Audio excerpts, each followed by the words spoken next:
A Qigongnak sokféle ága létezik, sok külső és belső gyakorlat tartozik hozzá. A külső gyakorlatok a mozgásos formák, a gyengéd, rugózó és nyújtó mozdulatok javítják például a keringést, nagyon jó hatással vannak az izmok, izületek rugalmasságára. A belső gyakorlatok vizualizációt, mentális gyakorlatokat jelentenek. Pápán egyelőre szinte teljesen ismeretlen ez az irányzat, heti rendszerességgel viszont tartanak gyakorlásokat, melyeket Háriné Gregorics Judit vezet, aki a budapesti Tankapuja buddhista főiskolán szerzett másoddiplomát.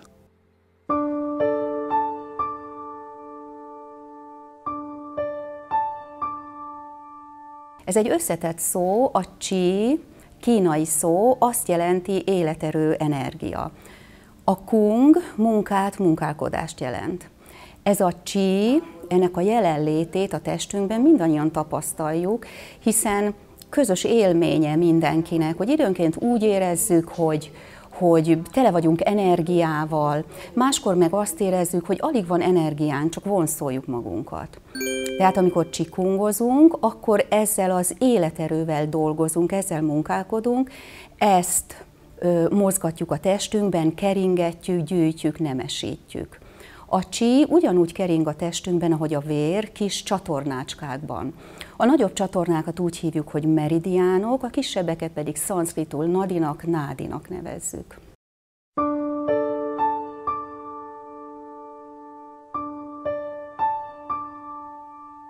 Könnyen megtanulható, lassú, lágy, meditatív mozgásokat végzünk, légzéskontrollal és belső figyelemmel, ezen kívül ülő és álló meditációkat, vizualizációkat végzünk.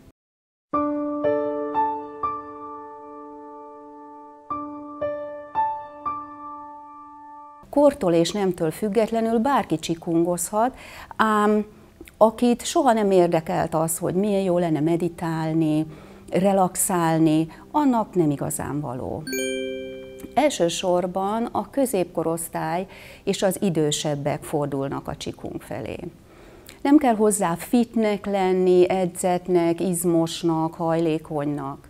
Ha valaki már elmúlt 60 és még sohasem sportolt, az is nyugodtan elkezdheti. Sőt, nem kell teljesen egészségesnek sem lenni. Hogyha valakinek fáj a háta, vagy csípőprotézisre várakozik, vagy nemrégen műtötték, ő is nyugodtan elkezdheti a qigongot, természetesen orvosi felügyelet mellett. Ilyenkor a gyakorlatokat személyre szabjuk, sőt léteznek kifejezetten kerekes székesek számára létrehozott gyakorlatsorok is.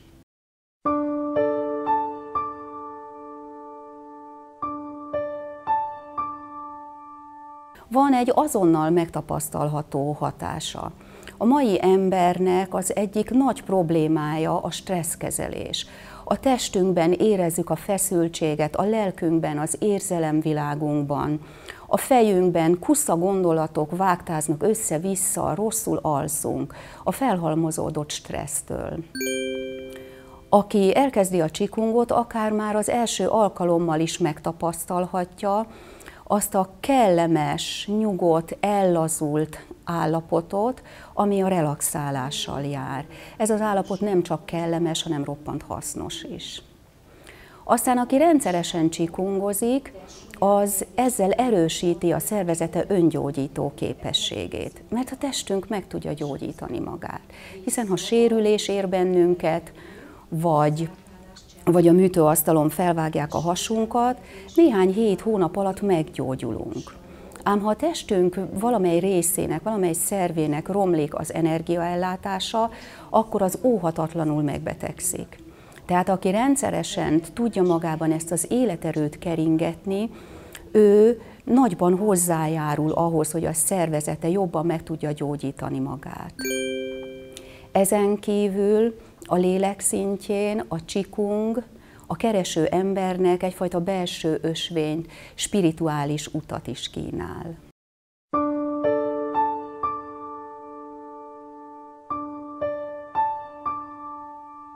Elsősorban nagyon jó hatásra van szerintem az elmére, megnyugtatja, lelassítja, megtanulja az ember, megismeri azt a bizonyos belső csendet, ami ugye az embernek az agya állandóan cikkázik, és jönnek a gondolatok, megpróbáljuk ezt is elérni, hogy egy kis csend legyen odabent.